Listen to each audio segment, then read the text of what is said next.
right. Welcome to the My Life Count podcast show. My name is Jared Jones. I'm your mental health coach. And we're gonna go ahead and get started. I got with me the the bold, the beautiful, the creative, the distinctive, the fearless. I'm not gonna keep going, but I got with me Coach K. Um, so Coach K, we're gonna talk about limiting beliefs. Because we had a nice show when we was talking about fear and Mhm. and limiting beliefs is one of your specialties, huh? Something that you Yes. Yes. Well, let's first tell you, greetings, audience. Well, let's first tell your audience what a limiting belief is. It is a false accusation about yourself that you accept as your truth. And basically, it hinders you. mm, That's the bottom line. a false accusation of your Hmm. truth that hinders you. It's a false truth A that false you truth. have accepted, a false accusation or false truth that you have accepted as your truth, and it hinders you. Okay. So we diving right in. So obviously a false truth is an oxymoron, right? So Absolutely. so what's true about it? What's true about it is Start what there. you accept to be true, right? Okay. So we can tell someone all day long that the sky is blue, right? But in their mind, if they see it as gray, no matter what you tell that individual, you cannot overpower their truth. They have to see it and believe it and act on it, Right. right?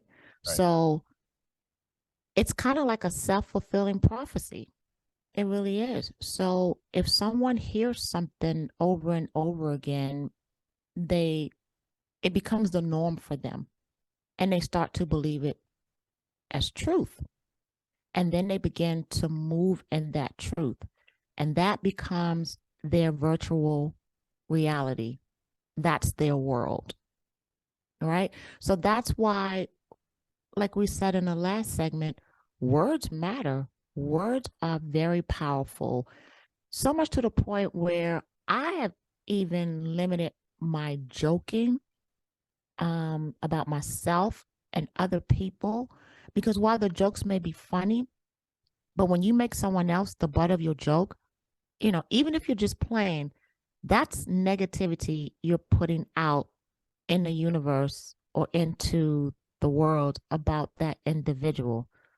And so, excuse me, sometimes that's nothing more than sowing a seed. And if enough of those seeds get sown, they begin to take root and people take hold of those things and they'll say, wow, do I really look like this? Is that how I really am? Where you intended it to be a joke, but it really takes root. And I'm careful about how I joke about myself. I used to have this running joke about my feet. And I was like, one day I looked at, I said, you know what? Stop that. You have beautiful feet. Like I always say, what you believe about yourself is how you show up, and people will always treat you accordingly. So my mindset is, you have the worst feet in the world. First of all, is that a universal law? No, it isn't, because I haven't seen everybody's feet in the world, right? So I've learned to embrace my body flaws and all, because I am still beautiful. They are still a part of me, and it's my substance that counts at the end of the day.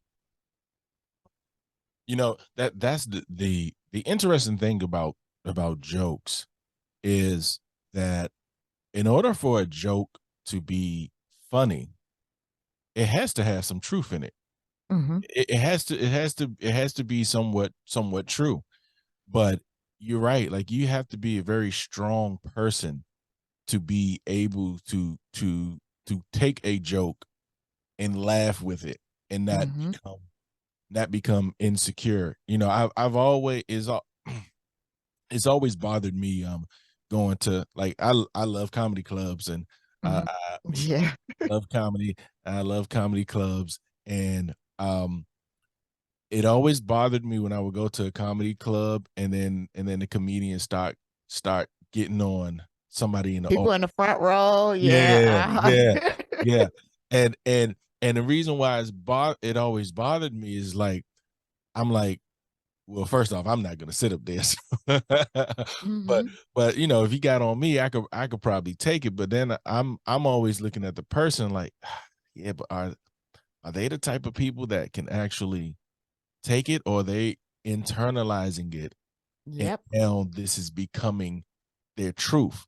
Mm-hmm. Or is it something that rolls off their back, you know, because some people know who they are well enough Mm-hmm. to be like, yeah, yeah, I got a bald head. Yeah, yeah, you're right. Yeah, And so what? you know what? And if it's funny, it's funny, you know. Right. And then, but then some people would be like, I'm self conscious about, you know, and so Yeah. it's, but in order for the joke to be funny, it kind of got to be true. And so now let me ask you this though. All right, because it's a false truth. So we established the truth is basically in their head, right? It's Mm-hmm. something that they have deemed to be true. Absolutely. So what's false about it? If I've deemed it to be true for Mm-hmm. me, right? Mm-hmm. Um, then where does the falseness of it comes in? So where does the falsification of the truth fit in? Yes. So that's like you telling your son you're never going to be anything, right? You're never going to, or teachers telling you that your child is never going to amount to anything. Well, the falsification in that is, again, that's not a universal law. You don't know.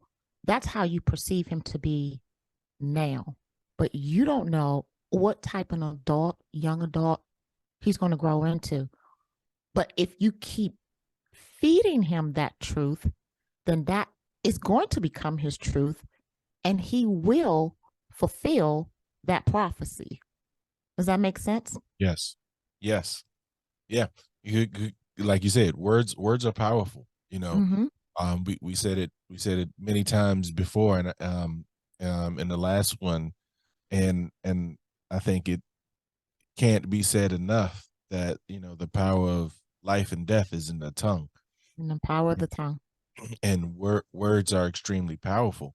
And Yes. so if even if oh man, I wish I would brought up this quote. No, you're gonna know it because it's something. It's a quote that you said. I heard it from you. Um, Mm-hmm. um, something about the lie Yeah. and the circle. If Yeah, go ahead. so, if your culture or your environment doesn't teach you the truth, then you will believe a lie, even about yourself. And that becomes the philosophy through which you begin to influence other people. Yes, Mm-hmm. yes. Mm-hmm. That is that's so powerful, and it's It true. really is It's true. very true. And the thing is, like, oftentimes people are living because if I mean if you have a limiting belief Mm-hmm. and okay, so we jumped into limiting belief. I wanted to ask you beforehand, what is a belief? So let's talk a little bit about that, and then I want to go to where I was going. But let's talk about what. So because we talk about beliefs, Mm-hmm. um, and limiting beliefs and what what people believe. But when you think of a belief, Mm-hmm. what is a belief? Like what because the way I see it, is that a belief is simply a thought. Yeah, you just took the word. That's what I was going to say. It's a thought, and excuse me, a thought that you nurture, you bring to pass because you give it life. Yes. And so it kind of goes back to being programmed or conditioned, you know, uh, take it to the commercials like we spoke about last week. It's all about that repetition. So, coming up in school, things that they taught us, things that we were taught in school became a part of our belief system. And which is why I will always challenge your audience to challenge their belief system. This is why I'm very big on going back, unlearning, relearning, and learning again. That is very important because I've said it before, we've been programmed from day one. Yes. From even our taste buds have been programmed. Yeah. Yeah, they have. They really have. And we tend to do that to our children. They don't come here craving sugar. They don't come here craving fast food. But once we introduce it to them, then what happens? Right. It becomes a part of them. It becomes part of something that they crave. So that's what I mean. We even program their taste buds, and then you have some parents who like to live vicariously through their children. Yeah. So if it's something that they missed out on, or they wanted to become that doctor and they didn't have an opportunity to do so, whatever the case may be, they push that on to their children instead of, observing your child and nurturing what you perceive their gifts and talents are. You force yours onto them because you want to live vicariously through them, but then you get mad when they don't follow the script. That's all a part of programming, and that's so unfair to children.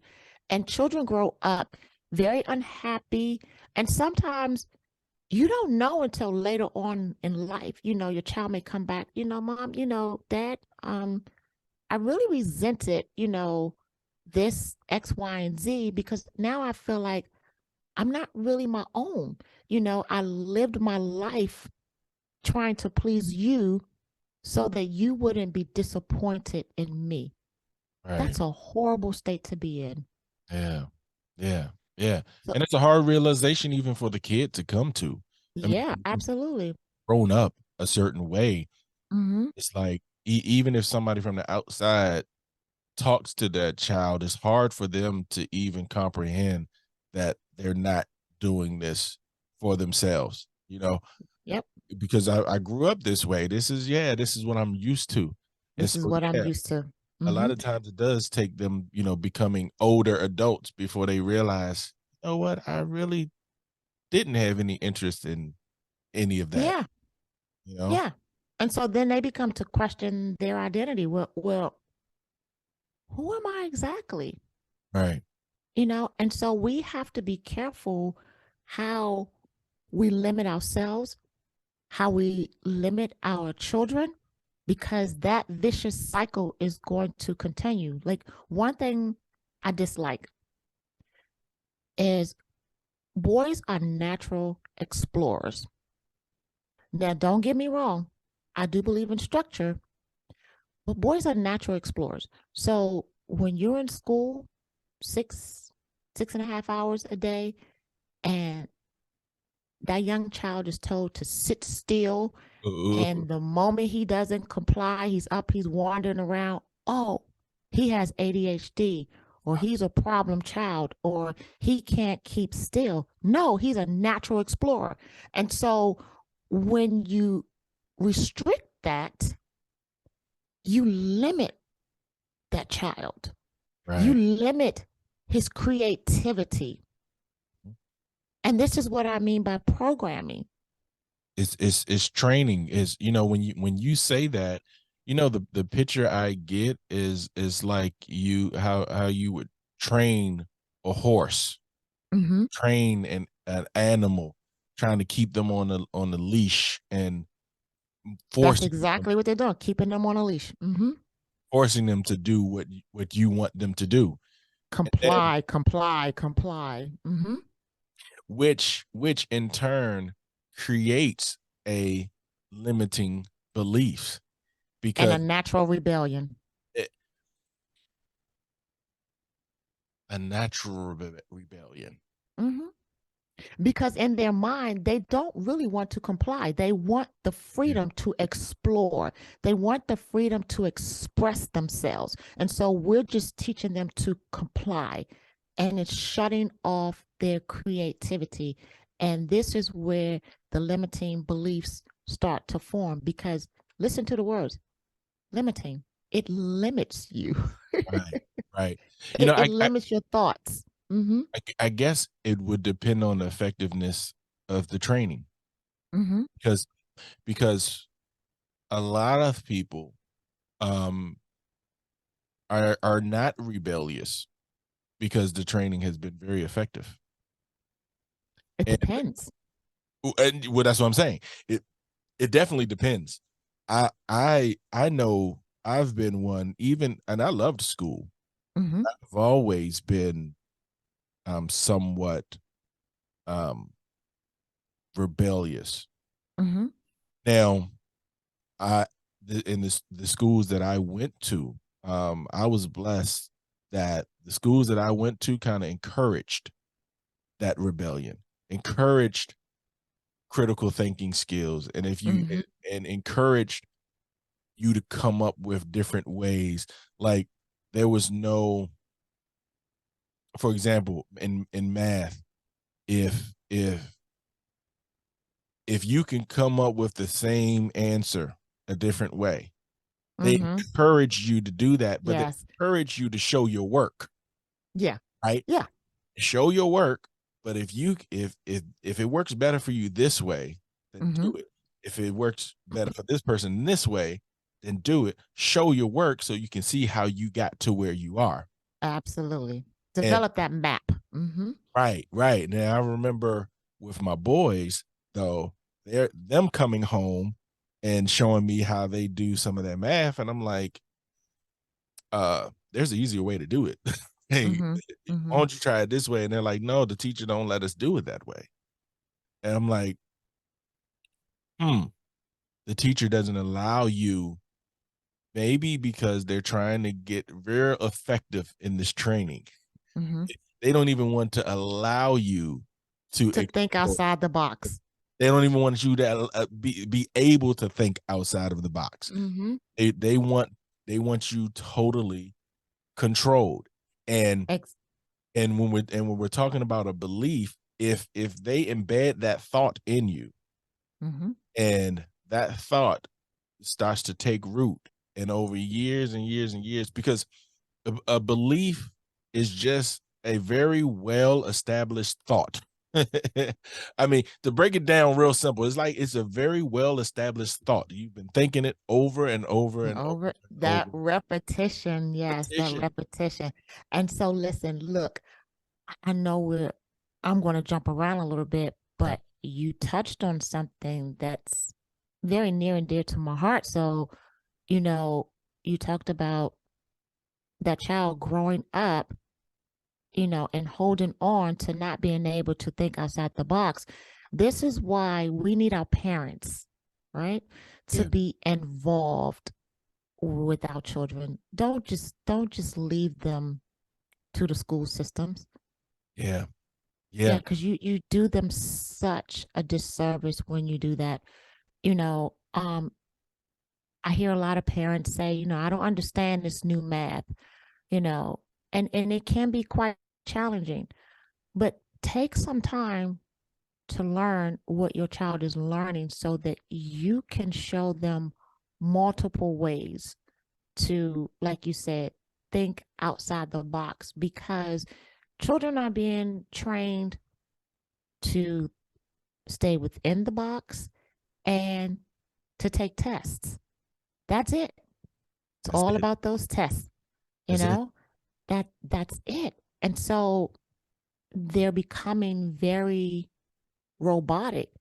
So we have to, it's our responsibility to interject, to counteract that limiting belief system early on so that it does not begin to take root in our children.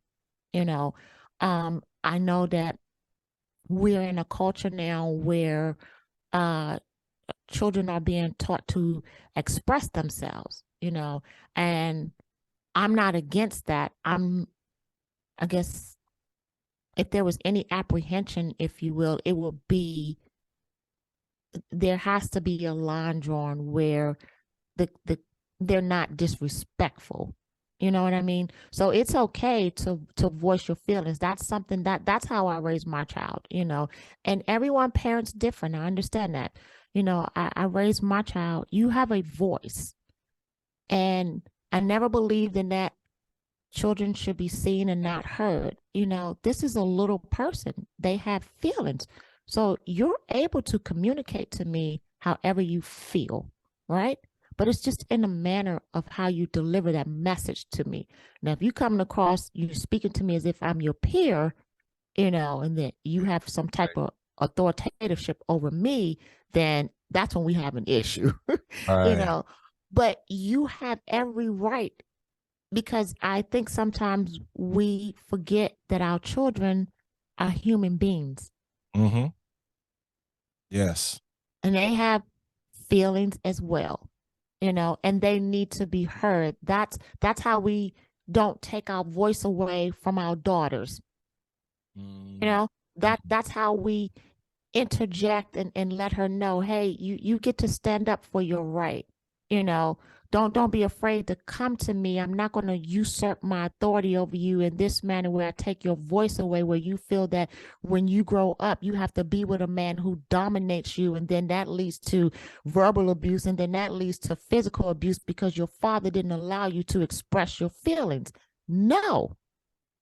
Yeah. Yeah. Because Let the voice be heard. ultimately we're training them to become adults, right? Absolutely. And so the question is, it I've honestly I've struggled with this, because part of me hates the training, even the idea, but then it's kind of like even with you said, you know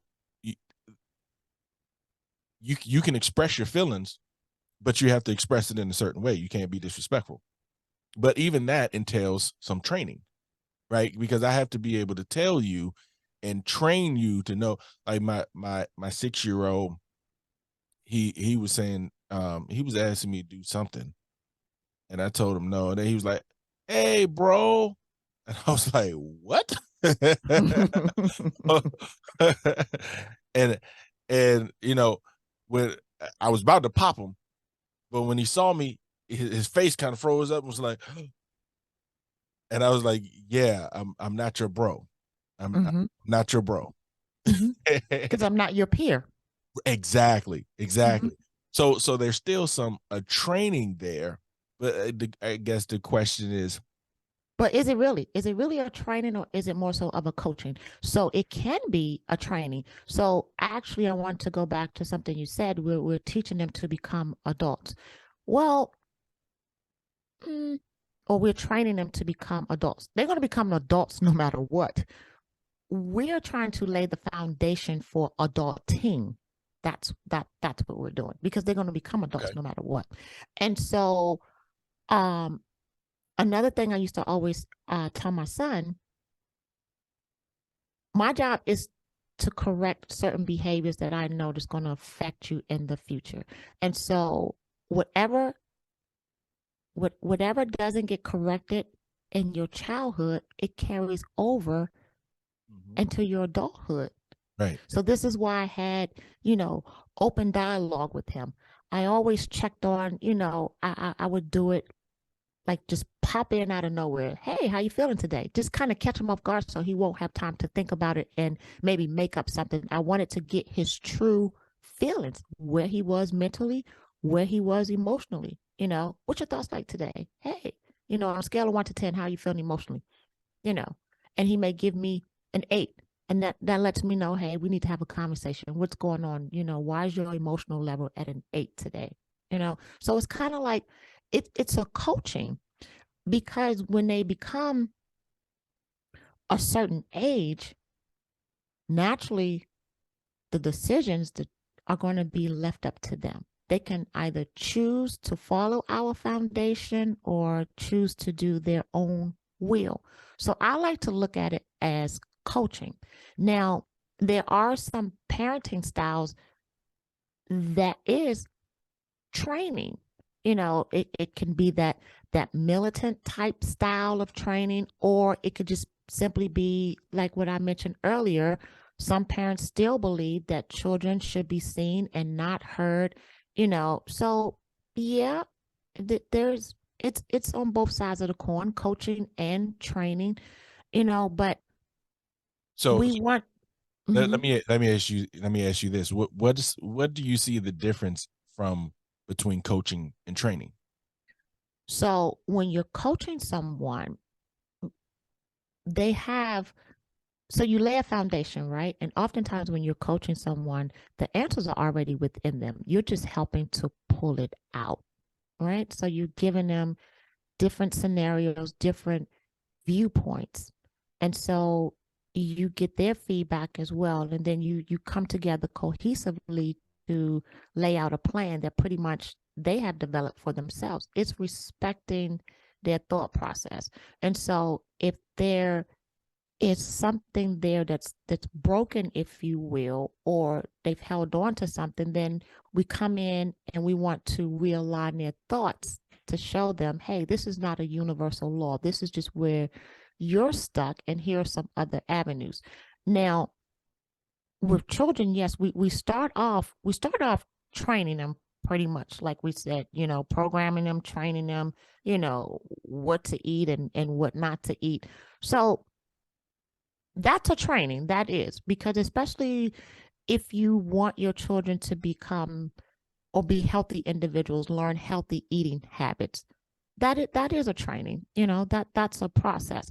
But when they get of a certain age, it becomes more of a coaching, because remember, they have a free will just as you do. So we don't want to hinder their creativity and just hearing them out. We don't want to stop them from having a voice. And this is why dialogue with your children is imperative. You don't want to excuse me, slam the gavel, I said so and that's it. Again, you're shutting that child down. You have to learn your child. You have to know your child and know what works best for your child, and I know this is a little bit off the subject, but this is why I'm a firm believer that a parent should never discipline a child out of anger. Give yourself time to calm down before you institute any type of disciplinary action, because you're only going to respond to the emotion that you're feeling at the moment. Excuse me. And you're not going to make the best choice for both of them. You're going to discipline because you're angry, and it's going to make you feel good because you're instituting a disciplinary action, because you're pissed off, but is it going to benefit? Is it really going to teach that child a lesson? And then oftentimes you see parents call their children out of their names, when they're angry. That's not beneficial to anyone. So I would just encourage anyone to just take a step back, think about it before you move forward, and correct that action, whatever that corrective action may look like. But just calm down for a moment. And that way you'll make the best choice. And because the end being is that you want the child to learn a lesson from it, right? You want to you want the child to get the best out of the situation. Here is why I told you not to do this. This is why this rule is in place in my home, because it's for your safety, you know. And the last point on that is sometimes there are self consequences. If I tell my child, hey, don't jump on the bed because you may bump your head. If he's jumping on the bed and he bumps his head and ends up needing stitches, do I need to whip him? Do I need to punish him? No, he's already been punished. I don't need to institute any other disciplinary actions because he saw firsthand why I told him in the beginning not to jump on the bed. Right, right. So if I'm hearing you right, training is more telling them what to do, and coaching is more guiding them based on what the end goal could be. Like, not telling them what to do, but teaching them how to think through wherever they're going. Is that Yeah. So, I'm sure there's going to be plenty of people in your audience who's going to disagree with me, but it's just a matter of semantics. That's all. yeah, yeah. So, when either way, whether I'm coaching or training, the bottom line is I should be modeling the behavior. Right, right, right. Because if I don't model the behavior, then what good is it? So when they're a newborn, you know, they can't see you walking around. A little girl can't see you walking around sitting like a lady. She could care less. She just wants to be fed and changed and held. Mm-hmm. You know what I mean? So at this point, I guess you would call it a training. Like if you put her in a room, you don't want her to be afraid of the dark. You may put her in a dark room and turn the lights off. So that she doesn't grow up to fear the dark. That's a training. But as the child continues to grow, truthfully, we kind of grow with them, but we have to model the behavior that we expect of them. And then we have to be careful that we don't dominate their personality because they were born with their own individual personalities. So we have a job in nurturing, kind of tweaking a bit. Our responsibility is if we see something wrong, don't sweep it under the rug, address it. And this is how many of our young boys have grown up, becoming young adults with some serious issues because parents wanted to sweep it under the rug. Nothing's wrong with my child. They don't Right, want to take them to see somebody, right. and then what happens?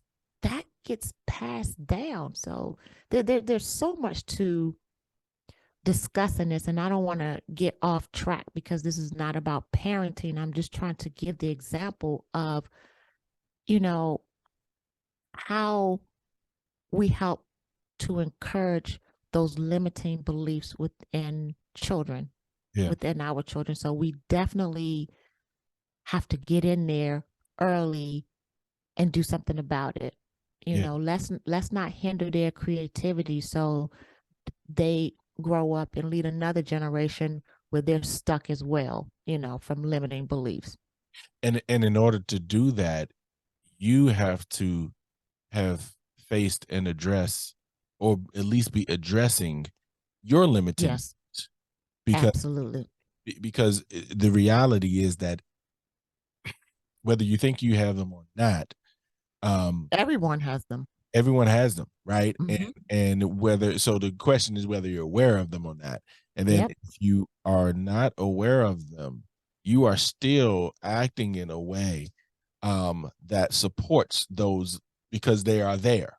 And Hmm. so your whoever looking at you, whether it's your kids or you're mentoring somebody or your spouse or whoever's looking at you, they are seeing that and they're learning from it. And so Hmm. if you're gonna help somebody with theirs, you have to be aware. It's the saying, like, if I'm gonna worry about the speck of dirt in your eye, I need to know that there's a pole in mine. I Exactly. need to be addressing. I need to be addressing what I'm dealing with as well. Like I can't just expect you to have these amazing beliefs while I'm struggling. Like I Exactly. need to be able to address mine. So with that, I had a couple of quotes. I want you to uh respond to. Now, Okay. Before we do that, can I say one thing? yeah. In this industry, I've come across a lot of women who are envious of their own daughters Mm, because of their own limiting belief that they never addressed within themselves. So when they look at their daughters, they either see themselves in their daughter or they become envious that their daughter has excelled in an area in which they never were able to. And that is so disheartening. This is why we must self explore, take a deep dive within ourselves and face past traumas, face those disappointments. Sometimes you have to pull back the rug and get that dust that's under there. It's going to hurt. yeah. It'll be painful as you're walking through it, but it'll be the best thing you've ever done because it helps to enhance your relationship with yourself first. Because if you don't know how to have a relationship with yourself, it's going to be impossible to have a healthy relationship with someone else, let alone your children. Right. Right. You know, so okay. I know you've heard this before, and I'm not gonna put this one up on the screen yet, but I know you've heard this one before. So, what are your thoughts when you hear the phrase "the sky is the limit"? What do you hear when you hear Mm. that the sky is the limit? The sky is the limit. Well, for me, what it means for me is that nothing's going to hold me back. Nothing, I'm not going to allow anything to hold me back. I tell you what, when I pour that, what is it called when you pour that, not the restrictor, but when you pour that thing back on the bowl, I always aim for the stars. I do because Okay. at at worst, the only thing you could tell me is no. That's it. The only Right. thing you tell me is no. But in everything I do, oh, I aim big. I aim for the stars. So that's what it means for me when people say the sky's the limit. There's nothing that can stop me. Yeah. Yeah. That's good. And I've not always, but I remember when I first started hearing that, and I liked it, and then after a while, I was like, I don't like it anymore. I don't like it anymore. So I'm gonna show you. I'm gonna see. I'm gonna see if I could do this. I'm gonna try to share this quote. Okay. See if you can see it. Okay. Can you see it? Yes, I can. Don't tell me the sky's the limit when there are footprints on the moon. And so basically what I see Mm-hmm. in that is that we even in trying not to have limiting beliefs, we set limits. Mm-hmm. And so when somebody says the sky is the limit, then somebody else says, well, what about the moon? And then somebody else says, well, what about, you know, the universe? like it just keeps going. And I think that it would help us if we act like we don't know what the limits are, because we don't. Well, I do like that. I like that. I You do. know, because so it was a guy, and I wish I would have pulled it up, and I wish I had his name, but he did a uh, uh he did daggone it, a little thing, little test, whatever, with some fleas. And so what he did was he put the fleas in the bottle, and obviously, fleas can jump very Mm-hmm. high. So he put these fleas in the bottle, put the top on the bottle, and so when the fleas started jumping, they could easily jump out of the bottle, but the problem was the top was on the bottle, so they kept hitting the top. So after a while, what the fleas started to do is they started to adjust their jumping ability.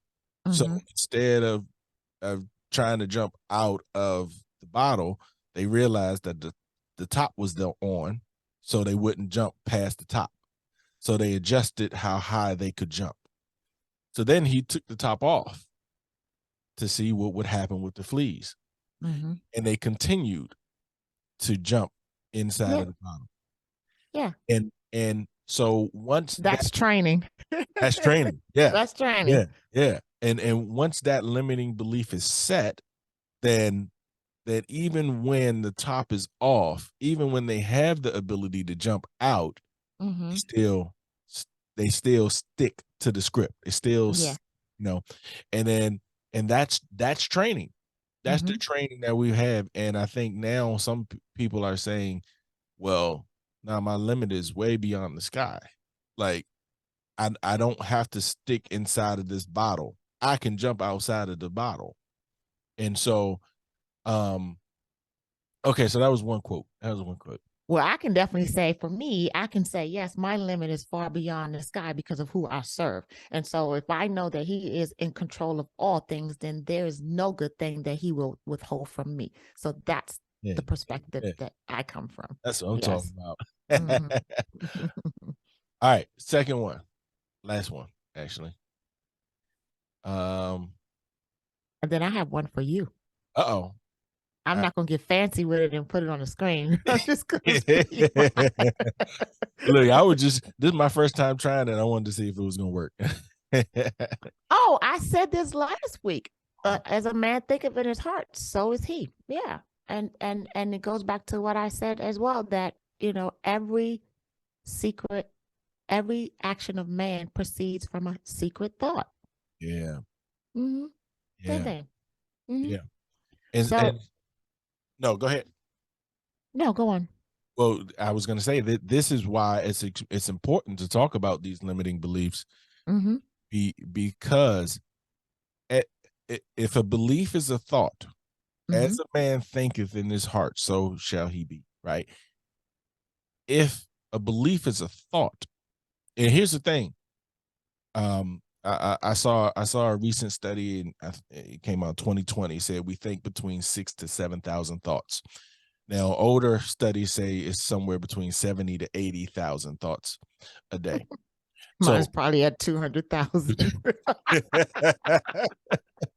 right, it I, depends on the I, day, right? I swear, my son tells me my brain never sleeps, and I'm beginning to wonder if it ever does. But go on. which I think is very common, right? And I also think that there's some days where people it may be 6 to 7 thoughts for some people, and then it may be 80 thoughts for that same person in another day, just depending on what's going on. Um, but the thing is, how many of those thoughts have you actually taken hold of and been able to take captive of and know what's going on? So, like you said, we're being controlled by the secret thoughts.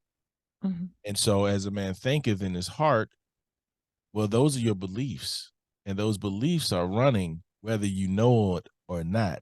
And this is why it's Well, important. yeah, but that's where the actions come from. So, yeah. Right, right. You're responding to those beliefs, whether you know it or not. Mm-hmm. This is why it's important to talk about limited beliefs. All right, so my last question for you.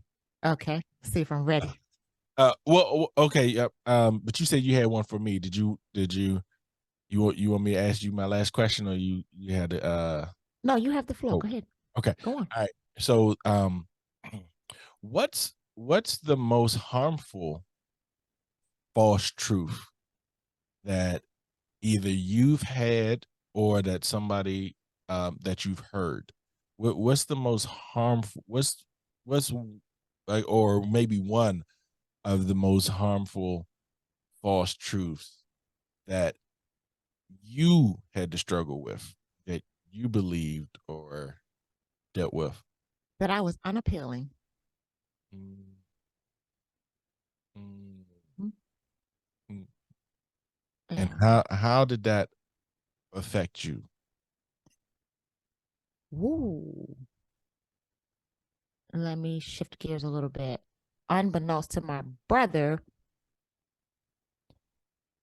he was the start of me addressing that because he planted a seed in my head. And he told me once, he said, I, I had said something. I said, I looked in the mirror and I said something negative about myself. And without even giving it thought, his words to me were, you need to stay out of the mirror. Mm, And that stuck with me because I realized that every time I would go to the mirror, I would pick out a flaw, something that I thought was unattractive about myself. Oh, you're so ugly. Oh, this doesn't look right. Oh, this, nobody's going to want you. Yes, that's how I used to speak to myself, you know. And then there would be times that I would go and be like, "Oh, I like your eyes," you know, but the bad outweighed the good. So I was hindered from walking in the good because my limiting belief limited me. So with that, I sought validation from others. I started doing behaviors and just to attract attention, you know, because I wanted to hear, "Hey, you're beautiful." I wanted to hear those words. I needed that validation. right. Wow. Wow. You know, we all have beliefs in there um that limit us Hmm. in some way, shape, or form. And you know, I'm not gonna act like we can get rid of all of them. And I'm not even gonna act like they're all bad, Hmm. because some of our limiting beliefs may be the very thing that keeps us humble. Thank you. Yes, yes, yes. So it's all about, it's all about balance. I would just suggest that, you ask yourself, is this a universal law? Is this how it is all over? Or is it just the way that a couple of people with an opinion, what they think, and it has affected me, So the bottom line is we really have to take the time to get to know ourselves and and embrace, you know, whew, Lord have mercy. This is why I despise television, because it affects our young girls. They look at these models on television and, these singers and actresses or what have you, and they want to grow up to be just like them, not understanding that the photos, no, they really did not wake up like that. Some of us were blessed with natural beauty. Well, we all are blessed with natural beauty, but some Right. don't need makeup. Some do, but it's just an enhancement. But they don't realize that the pictures are photoshopped. There's a lot going Or into. they've been dancing for 8 hours and they got a nutritionist and they got, you know, a Yeah, trainer, or personal not trainer. just that, they strive Yeah. to be size triple zeros because they think that that's the norm, that they have to have this straight long hair. We go from uh being a part of our culture to wearing our natural hair to now, it's it's disturbing to me and I have to speak on it. Again, this is why I'm called the corner truth. All of our women look like they're uniform. They all look like they're wearing the same uniform. They all got the big booties, the small waist, and the boobs. They're all taking risks with their lives, going over to Puerto Rico, wherever, and getting these BBLs. Why? Why do you want to look like the next person? Why? Because they're not happy with themselves. And now the more and more of them are wearing the long, straight wigs. I thought we were getting back to our roots, the naturalness, but we still revert back to how we were taught to be when they came and kidnapped us from our country and started straightening our hair. Now and we all look like one big uniform. So when people tease me and say, people do it all the time, but I'm okay with it. They say, "Oh, you don't have no behind." But I'm okay with that because I love my body. I'm 55 years old and there's some 20, 30-year-olds who wish they had the body that I have.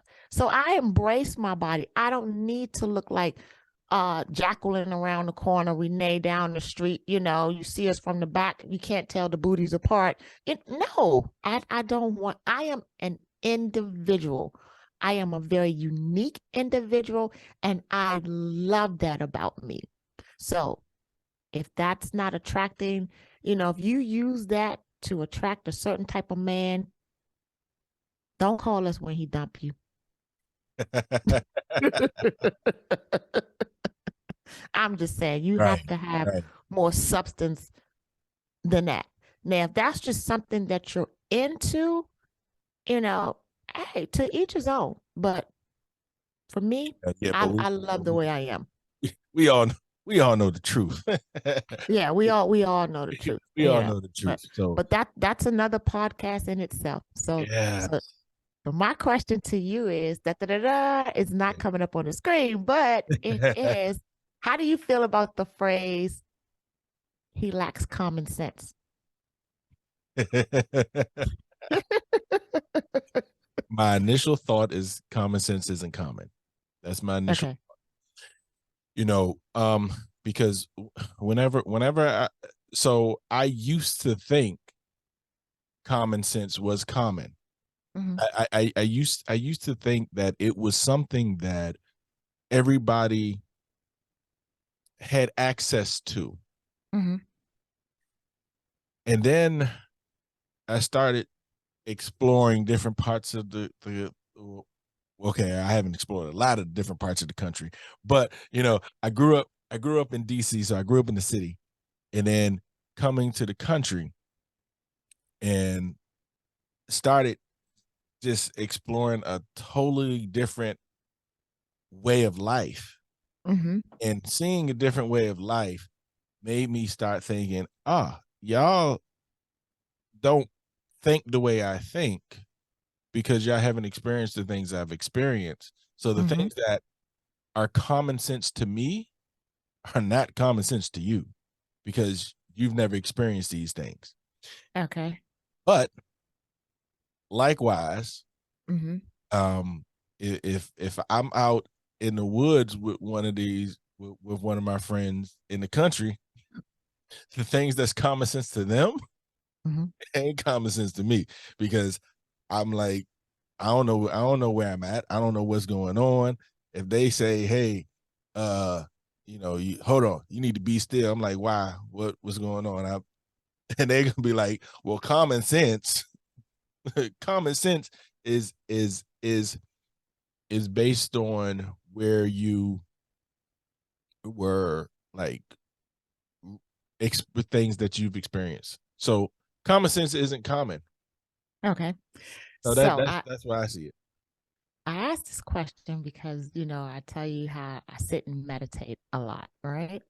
So this is why I tell you my brain never rests. I'm always thinking of something, thinking of ways to help individuals, how I can help them excel in their growth. And so I got to thinking about that. I said, wow, if someone tells me that I don't have common sense, that's actually an insult. And I sat there and I thought about it, how I would respond to someone if they told me I didn't have common sense. And I think it went something like this because I ended up having a conversation with my son and his friend about it. And I told them, if someone ever speaks those words to you, don't take it lightly. I said, if someone were to speak those words to me, my response would probably mirror something like, You're absolutely right, because I don't think like the common person. I am an intelligent individual. I am creative. I have critical thinking skills. So, and no, I am not expected to think like you because I'm able to think on my own. So it is an insult. So I don't think like the common person. Yeah. I know how to think outside of the box. So it's really an insult. And at the end of the day, that person or people use that phrase because it's about control. They expect you to think the way that they think, And so when you think outside of the box, 4 plus 4 doesn't always have to equal 8. It could mean something more to you. In your mindset, it could be 80 to you because you're thinking ahead of how you can multiply that. Do you understand what I'm saying? So it's a restriction. So this is what I mean. We have to be careful how we let people speak into our lives and over our lives. And it goes back to how we adopt the most foolish traditions because again, this is what we were programmed to do.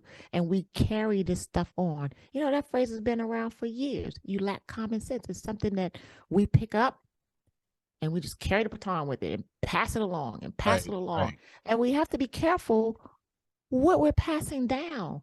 Yeah. Learn to examine things, learn to examine, research the meaning behind things so that we don't continue to speak detrimental words over our lives and we don't pass foolishness down to our children, our grandchildren, you know, think. Yeah. Yeah. Oh, you're 100% right. I mean, and especially if whoever says that is not, yes, they definitely is an insult.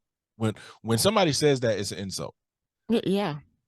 And and but like, yeah, when you ask me, I'm like, you know, think I'm thankfully at a place where it's hard to it's really hard to get. I done heard so much like I mean when some like when we were talking about the comedy club, if you gonna joke on me, my first thought is like, well, shoot, is it true?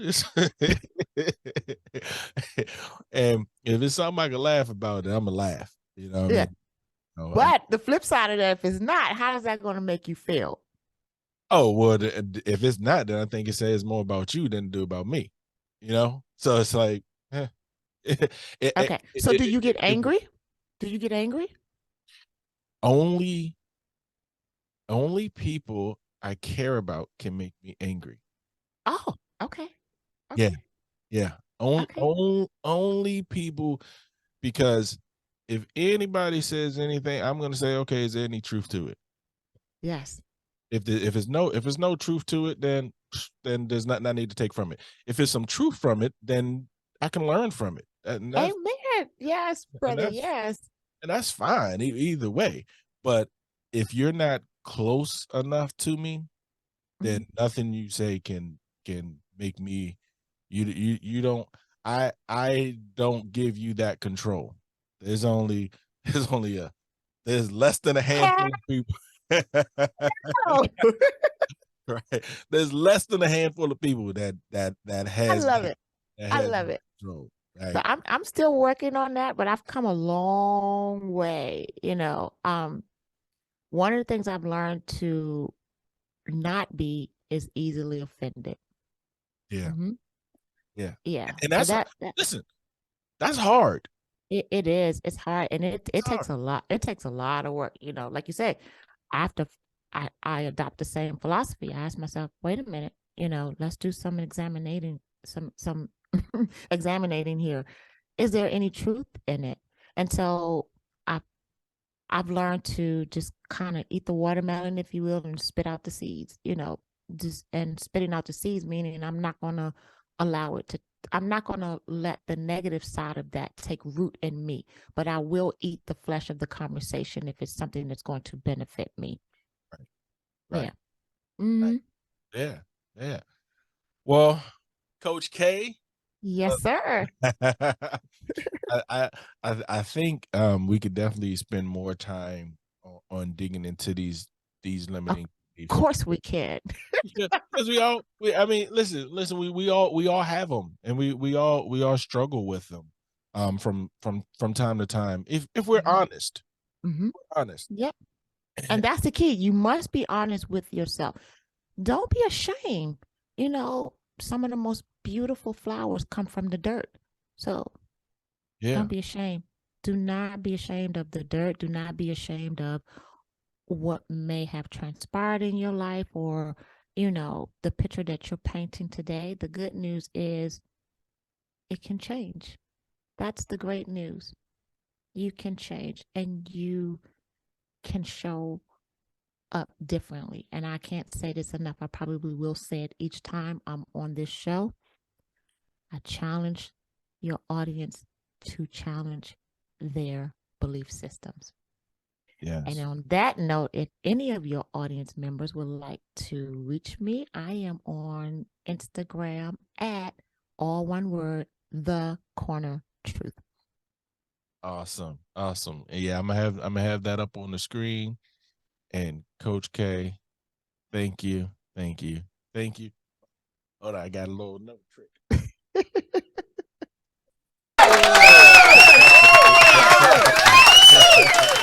And as always, very, very interesting dialogue. I love it. So let's keep it going so we can keep our audience growing. Absolutely, absolutely. Not growing in numbers, but growing individually into their own being, their own power, their own best versions of themselves. Thank Amen. All right. Well, on that note, good peoples, I'm Jared Jones. I'm your mental health coach and Coach K, and we are out. We'll see you next week. All right.